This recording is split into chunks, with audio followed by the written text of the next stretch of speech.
जय जवान जय किसान, जय किसान।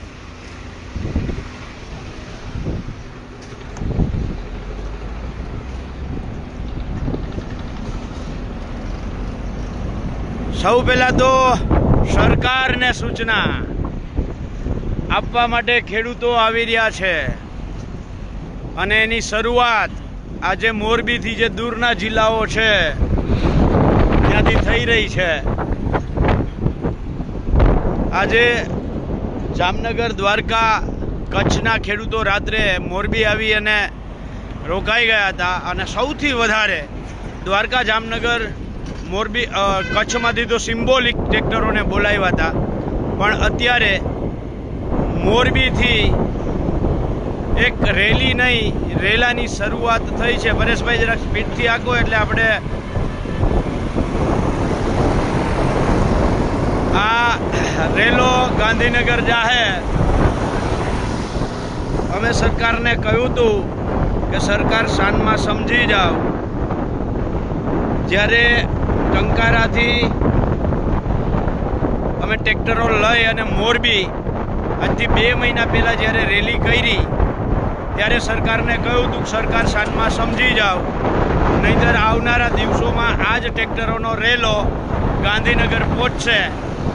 અને એ રેલાની શરૂઆત અત્યારે મોરબીથી થઈ ચૂકી છે। મોરબીના જેતપર ગામ પાસે આવેલ જેતપર ટોલ પ્લાઝાએ ખેડૂતો ભેગા થઈ અને આ શરૂઆત કરી છે। તમે જોતા રહ્યો પરેશભાઈ, તમે સ્પીડથી હલાવતા રહ્યો, વાંધો નહીં। આજે આગળ હળવદથી ખેડૂતો જોડાશે, ધાંગધ્રાથી ખેડૂતો ટ્રેક્ટર લઈને જોડાશે।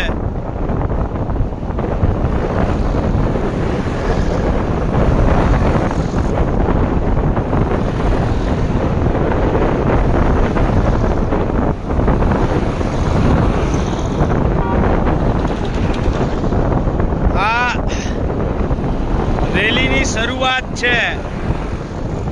ધીરે ધીરે ધીરે આગળ જેમ જેમ આગળ આપણે વધશું એમ એમ ખેડૂતો ટ્રેક્ટર લઈને જોડાતા જશે। પરેશભાઈ વધારો, સ્પીડ વધારો, હજી આખરી રેલી દેખાડવી છે। જેમ જેમ આગળ વધશું એમ એમ આગળ આગળ ટ્રેક્ટરોની સંખ્યા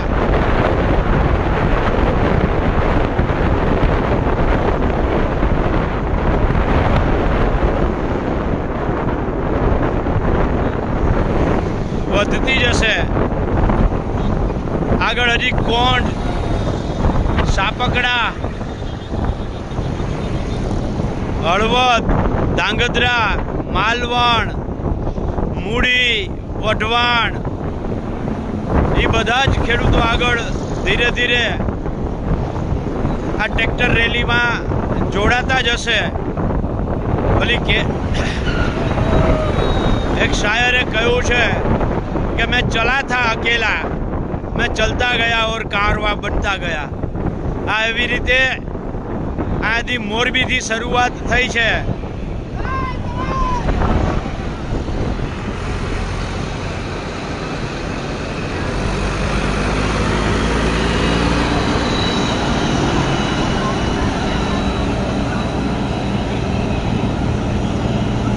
આ મોરબીથી શરૂઆત થઈ છે અને આવનારા દિવસોમાં એટલે કે આવતીકાલે સવારે 10 વાગે શાંતિપુરા સર્કલ અમદાવાદ ખાતે બધા જ ખેડૂતો, ચારે બાજુમાંથી જે ખેડૂતો આવે છે, વાવ થરાદથી ખેડૂતો આવતા હોય, બનાસકાંઠા, સાબરકાંઠાથી ખેડૂતો આવતા હોય, એ તમામ જગ્યાના ખેડૂતો છે એ ટ્રેક્ટરો લઈ અને આવતીકાલે શાંતિપુરા સર્કલે ભેગા થશે અને ત્યાંથી બધા જ સામૂહિક રીતે ભેગા થઈ અને ગાંધીનગર તરફ પ્રસ્થાન કરશે। જય જવાન।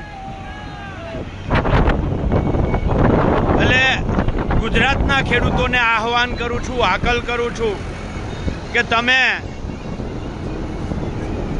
परेश एक मिनट भाई ने, ओ महाराज गाड़ी साइड में चलाइयो, बीच में इस तरफ क्यों घुस जा रहे हो?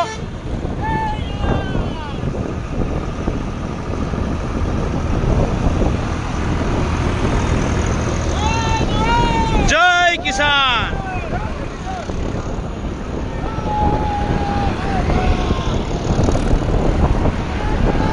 जय किसान। એટલે ગુજરાતના ખેડૂતોને આહવાન છે, હાકલ છે, વિનંતી છે। ગુજરાતના ખેડૂતો પોતાના હક અધિકાર માટે ચાલો ગાંધીનગર। હવે તો એક જ ધોન 15 ઝોન, હવે તો એક જ ધોન 15 ઝોન। એટલે પધારો, આપણે સૌ સાથે મળી અને ગુજરાતના ખેડૂતોનો હક અને અધિકાર માંગીએ। જય જવાન, જય કિસાન।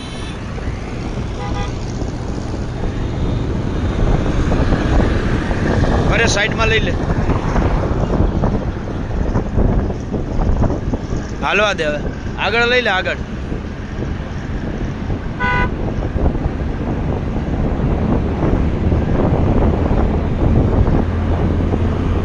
હજી તો આગળ ઘણા ટ્રેક્ટર છે, ગામ બહુ આગળ ફોલો કરી ગયા બધા।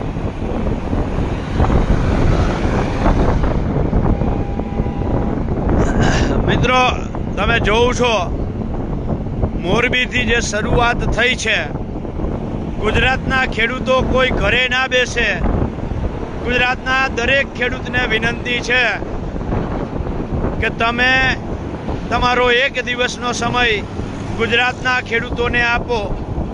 જે ખેડૂત નથી એને પણ વિનંતી છે કે આપણે સવાર બપોર સાંજ ખેડૂતે પકાવેલું અનાજ ખાઈએ છીએ। આપણે સવાર બપોર સાંજ ખેડૂતોએ પકાવેલું અનાજ ખાઈએ છીએ। તો ખેડૂતોના સાથ સહકાર અને સમર્થનમાં ગુજરાતના ખેડૂતોને મદદ કરવા માટે, ગુજરાતના ખેડૂતોની આ લડાઈને સાથ સહકાર આપવા માટે ગાંધીનગર આવવું જોઈએ। આપ સૌને વિનંતી છે, ગાંધીનગર પધારો। જો આપ ગાંધીનગર ન આવી શકતા હોવ તો આપને વિનંતી છે કે આપ તમારા ઘરે આજે સાંજે એક દીવો પ્રગટાવો। આ સરકારને સદબુદ્ધિ આપવા માટે દીવો પ્રગટાવો, ખેડૂતોની આ લડાઈને બળ આપવા માટે દીવો પ્રગટાવો, એવી તમારા બધાય પાસેથી અમે અપેક્ષા રાખીએ છીએ। અને તમે આજે દીવો પ્રગટાવો, એ દીવાનો તમે એક સેલ્ફી લ્યો, વિડીયો બનાવો અને તમારા સોશિયલ મીડિયાના સાઇટ્સ ઉપર મૂકી અને લખો કે ગુજરાતના ખેડૂતોના સમર્થનમાં આ સરકારને સદબુદ્ધિ મળે, એના માટે અમે દીવો પ્રગટાવીએ છીએ।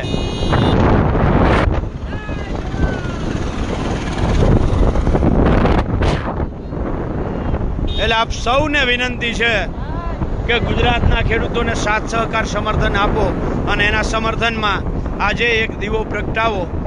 મિત્રો બીજી એક ખાસ વાત, આ ડભોઈની અંદર, વડોદરાના ડભોઈમાં 3 દિવસ પહેલા વીજ લાઈનોમાં થાંભલો ઊભો કરતા હતા અને થાંભલો પડ્યો, ઊભો થઈ ગયા પછી તાર ખેંચતા હતા અને થાંભલો પડ્યો અને 3 મજૂરોના મૃત્યુ થયા છે। આ જે ઘટના છે એ ગુજરાતના ખેડૂતો ઉપર કેવું જોખમ છે એની સાક્ષી પૂરે છે। આ વીજ લાઈનો અમારા ખેતરમાં ઊભી થાય તો અમારા ખેતરમાં કાયમીનું જિંદગીભરનું જોખમ ઊભું થાય છે અને આ જિંદગીભર જે અમારા ખેતરમાં જોખમ ઊભું થાય છે એની સામેની અમારી આ લડાઈ છે। એટલે ગુજરાતના ખેડૂતોને વિનંતી છે કે આપ સૌ સાથ સહકાર અને સમર્થન આપો। જે ખેડૂત નથી એવા તમામ લોકોને, નાગરિકોને, ભાઈઓને, બહેનોને ખાસ વિનંતી છે કે આજે તમારા ઘરે એક દીવો પ્રગટાવો અને ખેડૂતોની જે આ લડાઈ છે એને સાથ સહકાર અને સમર્થન આપો। વધારે હજી આગળ બહુ બધા ટ્રેક્ટર છે, પણ ફરીથી આપણે લાઈવમાં આવીશું, ચર્ચા કરીશું।